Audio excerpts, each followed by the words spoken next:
We hope you've had a very productive day, and we heard really a lot of motivational speeches, and we would like to thank each and every one of the speakers who came here today to share their experience and their knowledge with all of us. During this day, we got a very clear picture of the situation, and now we know that we need to urgently do something to start taking care of the next generation. Not only the next generation, as David pointed out, but all the generations, including ourselves. We got to know that we are completely exposed with plastic. It's absolutely all around us. Today, we heard some very concerning talks, but we don't want to end on a sad note. Just before us, you heard about some inspired solutions, and we already know that we have something out there that we can use to start doing something. As you all probably know, the Plastic Soup Foundation is one of the few organizations that is focused on stopping plastic pollution at the source, and that's what all our campaigns are focused on. And what we also do is we try to find solutions, especially tangible solutions, and we bring it to the general public. So what we try to do is to bring people's perspectives into those solutions, so then we translate their will to change into something they can have on the palm of their hands. Being young people ourselves, we realize that the world that we live in today is highly digital. Nowadays, there is an app for absolutely everything. There is an app to find food, there's an app to order clothes online, there's an app to find love, and there's even an app which can tell you if it's dark outside. That exists. It's a real app. So what we're trying to do with this massive pool of apps is that we want to create a space where people can have something with which they can help the environment. We're hearing all the time people talking about the devastating consequences of climate change, plastic pollution, forest burning, but what we want to do is to give people a tool where they can start making a difference right now. So we already started in 2012 with our oldest and most successful app to date called Beat the Microbead. And with this campaign, what we're trying to do is not only raise awareness for microbeads, but all kinds of microplastic products, ingredients that are used in cosmetics and personal care products today. We wanted, with this campaign, to give consumers the knowledge and a tool with which they can make choice where they can actually go for microplastic-free products. And we were not actually very surprised to see that our campaign was highly and strongly speaking to women between the age of 20 and 45. What they did then, and they just went to the retailers and they told them that we don't want microbeads in our products. Retailers went to manufacturers and asked for change. And by the end of 2016, we had 448 brands that promised to remove microbeads from their entire range of products. And not only what Madhuri just said, we also want to give consumers the option to buy microplastic-free products, completely free of plastic. So we certify brands, and we check all of their ingredients, and we check if there are plastic ingredients in all of the products, and then we give them what you see here, look for the zero. Right now, we have 70 brands under this certification.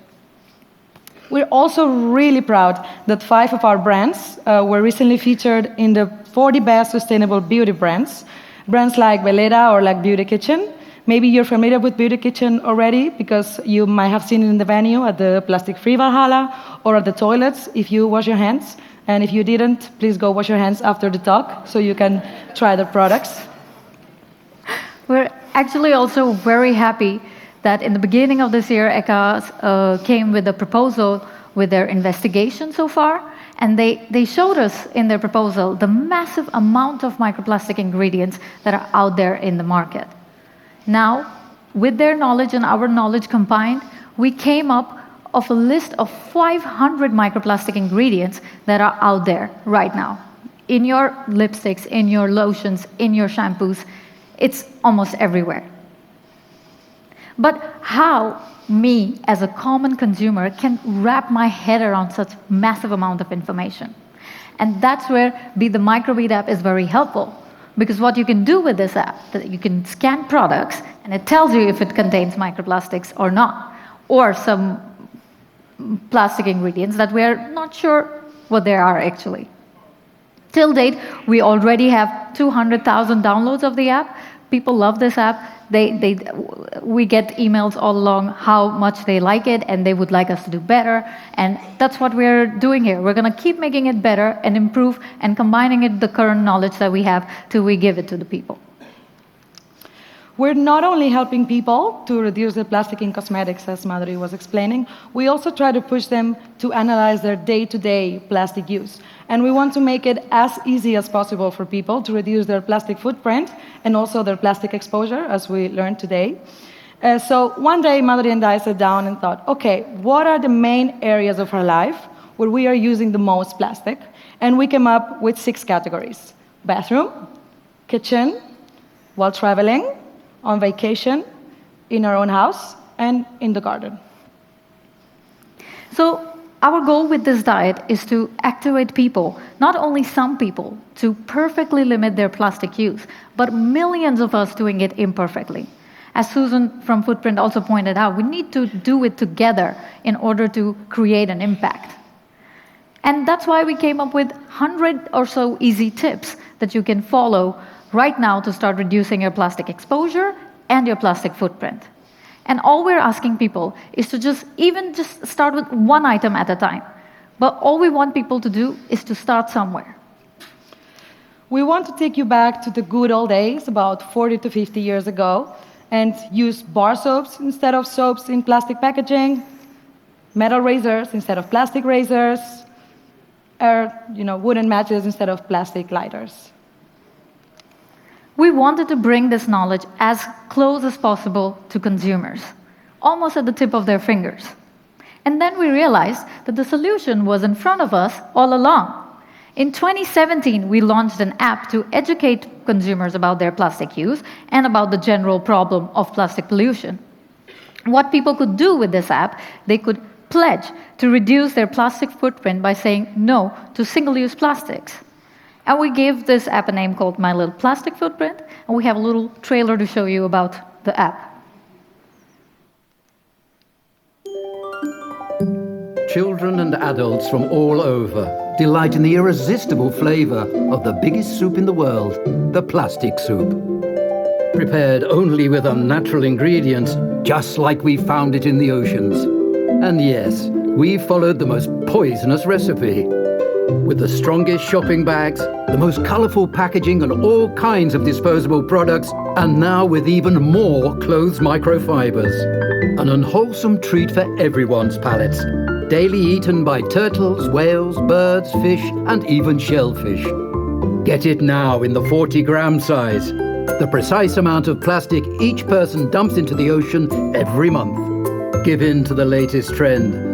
The soup to end all soups, and indeed, to end everything and everyone. The plastic soup. Get it now on plasticsoup.info.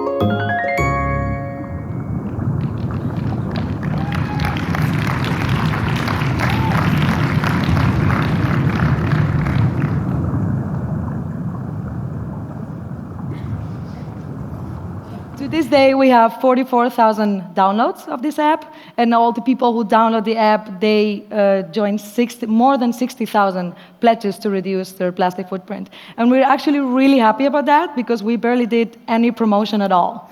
And after seeing this response, we decided that we want to give people something even better and something more accessible, in which it's very easy for them to start reducing their plastic footprint. So we thought, why don't we add this plastic diet into the app? And that was a great idea. Thanks to our director, Maria, for that. But after we include the diet in the app, how do we measure people's progress in this plastic diet?